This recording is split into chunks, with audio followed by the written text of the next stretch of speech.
Good morning students. आइए अब हम अगला अध्याय देखते हैं, अध्याय 11, जिसका नाम है मानव नेत्र तथा रंग बिरंगा संसार। तो इस अध्याय में हम जो है अपनी आँख के बारे में पढ़ेंगे, अर्थात मानव नेत्र के बारे में पढ़ेंगे। ठीक है, कि मानव नेत्र किस प्रकार से कार्य करता है, उसमें कौन कौन से दोष उत्पन्न हो जाते हैं और उनका जो है निवारण किस प्रकार से किया जाता है। अब आप सोच रहे होंगे कि ये तो बायोलॉजी में होना चाहिए, ये फिजिक्स में इसका क्या काम, भौतिक विज्ञान में क्या काम इसका। तो अभी आपने पिछला चैप्टर पढ़ा था जिसका क्या नाम था, प्रकाश का परावर्तन तथा अपवर्तन। ठीक है, तो अपवर्तन आपने एक हेडिंग देखा, तो उसमें क्या था, अपवर्तन किसे कहते हैं बच्चों, कि जब कोई प्रकाश किसी के आर पार होकर निकल जाता है तो उस घटना को हम क्या कहते हैं, प्रकाश का अपवर्तन कहते हैं। ठीक है, तो चूंकि पिछले चैप्टर में हमने क्या पढ़ा है, लेंस भी पढ़े हैं। कौन सा लेंस, उत्तल लेंस और अवतल लेंस, दो तरह के हमने लेंस भी पढ़े हैं। तो इसी वजह से जो है, और हमारे मानव नेत्र जो नेत्र होती है हमारी, उसमें लेंस का बहुत ही महत्वपूर्ण कार्य है। इसी वजह से मानव नेत्र जो हमें भौतिक विज्ञान में पढ़ने को मिल रहा है। तो इस चैप्टर को जो बहुत ही अच्छे तरह से समझना, क्योंकि यहाँ से एक दो क्वेश्चन जो है हमारे बोर्ड परीक्षा में ज़रूर आ जाता है। बड़ा मानव नेत्र जो है एक ऐसा अंग है जिसका आकार पूरी ज़िंदगी भर बढ़ता नहीं है। पूरी ज़िंदगी भर क्या रहता है, एक समान रहता है, बचपन से लेकर बुढ़ापे तक एक समान ही रहता है इसका आकार। और इसका वजन जो होता है लगभग 8 ग्राम होता है। ये क्या है, मानव नेत्र है हमारी, ये तो इसका जो वजन होता है वो कितना होता है, लगभग 8 ग्राम होता है। और आपने देखे होंगे जो इस वक्त मोबाइल चल रहे हैं बहुत सारे, तो उनमें कैमरा जो है मेन पॉइंट होता है। ठीक है, हम कैमरे, अच्छा कैमरा है तो अच्छा मोबाइल है। बात तो सभी मोबाइल कराते हैं बात तो, लेकिन जो है हम जो है कैमरे की वजह से जो है अच्छा मानते हैं कि इसमें ज़्यादा अच्छा कैमरा है तो ये अच्छा मोबाइल है। ठीक है, तो आपने देखे होंगे कि 12 मेगापिक्सल, 20 मेगापिक्सल, 50 मेगापिक्सल, इस तरह के जो है कैमरे की क्वालिटी आती है। तो इसी प्रकार से हम बताना चाह रहे हैं कि जो हमारी नेत्र होती है उसकी कितने मेगापिक्सल होते हैं, किसी को पता है?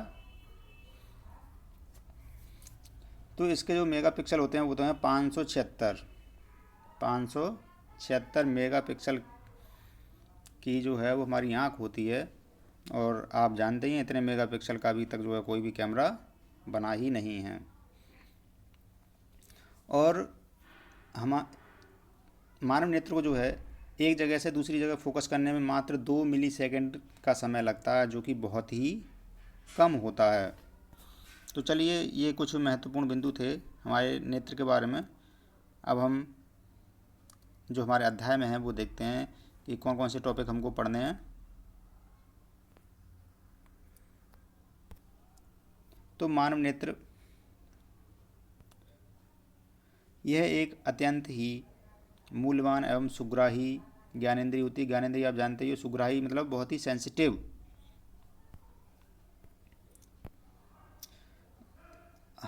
यह हमें अद्भुत संसार तथा हमारे चारों ओर के रंगों को देखने के योग्य बनाता है।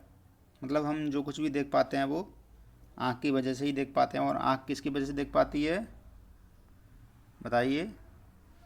प्रकाश की वजह से। ठीक है, अगर प्रकाश ना होगा तो हमारी आँख जो है देख नहीं पाएगी। इसी वजह से हम रात्रि में कुछ भी देख नहीं पाते हैं। ठीक है, यह नेत्र गोलक में स्थित होता है। नेत्र गोलक क्या होता है, आपने देखा होगा, इस तरह से बना होता है, खोपड़ी जो इस तरह की होती है। तो ये जो आपको भाग दिखाई देते हैं सामने से, इन्हें क्या कहते हैं, नेत्र गोलक कहते हैं। ठीक है, इन्हीं को क्या बोलते हैं, नेत्र गोलक कहते हैं। और नेत्र गोलक का व्यास जो होता है वो 2.3 सेंटीमीटर होता है। ठीक है, कितना होता है, 2.3 सेंटीमीटर। आइए अब हम मानव नेत्र में जो कौन कौन से प्रमुख अंग पाए जाते हैं इसके बारे में जान लेते हैं। तो सबसे पहले होता है श्वेत मंडल, जिसे हम क्या बोलते हैं, कॉर्निया बोलते हैं। ठीक है, कॉर्निया क्या होता है पहले इधर ही जान लीजिए ताकि आपको अच्छे समझ आएगा। ये जो सबसे सामने का भाग होता है, ठीक है, सबसे सामने का भाग होता है, उसे क्या बोलते हैं, कॉर्निया। क्या बोलते हैं, कॉर्निया या श्वेत मंडल। ठीक है, तो ये आप साइड से देख रहे हैं तब इस तरह की नज़र आ रही है, ठीक है, लेकिन जब आप सामने से देखोगे तो इस तरह की नज़र आएगी। ठीक है, गोल। बात समझ आ गई नहीं?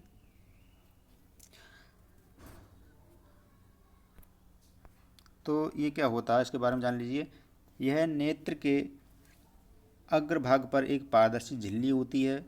नेत्र में प्रवेश करने वाली प्रकाश किरणों का अधिकांश अपवर्तन कॉर्निया के बाहरी पृष्ठ पर ही होता है। ठीक है, अपवर्तन आप जानते ही हो, इसी से होकर प्रकाश कहाँ जाता है, अंदर जाता है। ठीक है, उसके बाद है लेंस।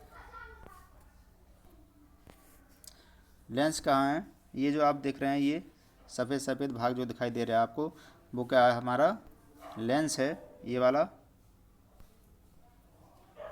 भाग क्या है, लेंस है। अब लेंस शीशे का नहीं होता है, ठीक है, लेंस जो है शीशे का नहीं होता है, ये क्रिस्टलीय द्रव इसमें भरा होता है, केवल लेंस की आकृति लिए होता है। ठीक है, कौन सा लेंस होता है, उत्तल लेंस की। ठीक है,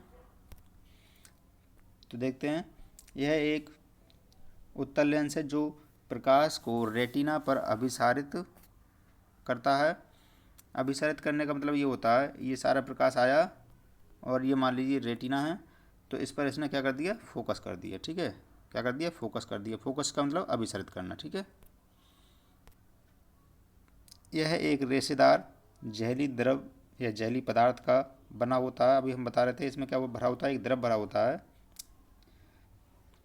लेंस केवल विभिन्न दूरियों पर रखी वस्तुओं को रेटिना पर फोकस करने के लिए आवश्यक फोकस दूरी में सूक्ष्म क्या करता है, समायोजन कर लेता है। फोकस दूरी क्या कर सकता है, इसका मतलब वो बदल सकता है। आ गया परितारिका।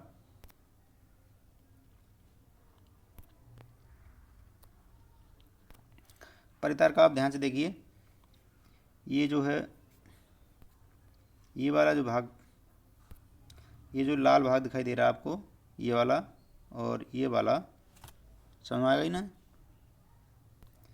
ये जो इसके अंदर जो लाल भाग दिखाई दे रहा है वो क्या है, परितारिका है। अब ये परितारिका आपको इस तरह से दिखाई दे रही है यहाँ पर, लेकिन इसे हम सामने से देखते हैं, तो सामने से देखने पर हमें क्या मिलेगा, देखिए, वो देखिए ध्यान से, सामने से आप देखोगे तो इस तरह की होगी। ठीक है, सामने से जब आप इसे देखोगे तो इस तरह की होगी, और आइरिस बोलते हैं इसे हम, परितारिका को क्या बोलते हैं, आइरिस बोलते हैं। ठीक है, ये बीच में एक जो आपको दिखाई दे रहा है, ये वाला भाग, ये वाला भाग जो दिखाई दे रहा है वो कहाँ है, ये वाला भाग है। ठीक है, ये जो भाग है, बीच वाला भाग जो दिखाई दे रहा है आपको, छेद जो दिखाई दे रहा है आपको साइड से, तो आप सामने से देखोगे तो इस तरह का नज़र आएगा। ठीक है, सामने से देखोगे तो इस तरह का नज़र आएगा। तो ये क्या है, परितारिका है, या हम कह सकते हैं आइरिस है। तो आइरिस क्या कर सकती है, आइरिस अपने जो बीच का जो छेद आपको दिखाई दे रहा है, जिसे हम क्या बोलते हैं, पुतली, ये जो आपको पुतली दिखाई दे रही है वो क्या है, ये है। ठीक है, ये पुतली है हमारी। तो यहाँ देखिए, यहीं पुतली, इसमें जो निशान लगाए हैं वो गलत लगाए हैं, यहीं परितारिका दिखा दिया इसने और यहीं पुतली दिखा दी है, जबकि ये गलत है। पुतली कहाँ है, पुतली ये है। ठीक है, ये वाला बीच का खाली भाग जो होता है वो क्या है, पुतली है। तो अब आप समझ गए होंगे कि ये क्या है, आइरिस है, या हम कह सकते हैं परितारिका कहाँ है, परितारिका ये है, और बीच का जो भाग होता है वो क्या कहलाता है, पुतली। ये वाला भाग क्या है, पुतली है। तो ये जो पुतली का आकार होता है वो आइरिस, या हम कह सकते हैं परितारिका जो है, इसके आकार को जो है बढ़ा सकता है या घटा सकता है। अभी मान लीजिए छोटा है, तो ये अगर आइरिस, इसे हम क्या कहते हैं, आइरिस, किसको, परितारिका को क्या कहते हैं, आइरिस कहते हैं। तो अगर आइरिस चाहे तो ये पुतली का आकार बढ़ा सकता है और बढ़ा सकता है, और चाहे तो ये कम कर सकता है। ठीक है, छोटा सा कर लिया या बढ़ा लिया, समझ गए। तो चलिए अब इसे समझते हैं। परितारिका। कॉर्निया के पीछे एक गहरा पेशीय डायफ्राम होता है जो पुतली के आकार को नियंत्रित करता है। हमने अभी बताया था पुतली के आकार को क्या कर सकता है, घटा सकता है या बढ़ा सकता है। पुतली क्या होती है? पुतली आँख में प्रवेश करने वाले प्रकाश की मात्रा को नियंत्रित करती है। तो ये बहुत ही इम्पोर्टेंट चीज़ है।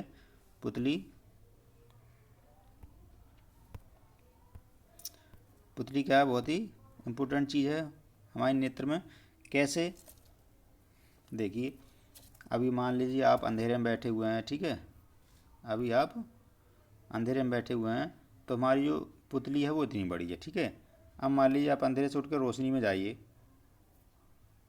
ठीक है, तो हमारी जो आँख में प्रवेश क्या होगा, बहुत ही अधिक मात्रा में जाने लगेगा। तो हम क्या करने लगते हैं, आंखें बंद करते हैं या धीरे धीरे सेट हो जाती है और वो अपने आप उसका आकार क्या हो जाता है, छोटा हो जाता है, जिससे कि प्रकाश हमारी नेत्र में कम जाए। ठीक है,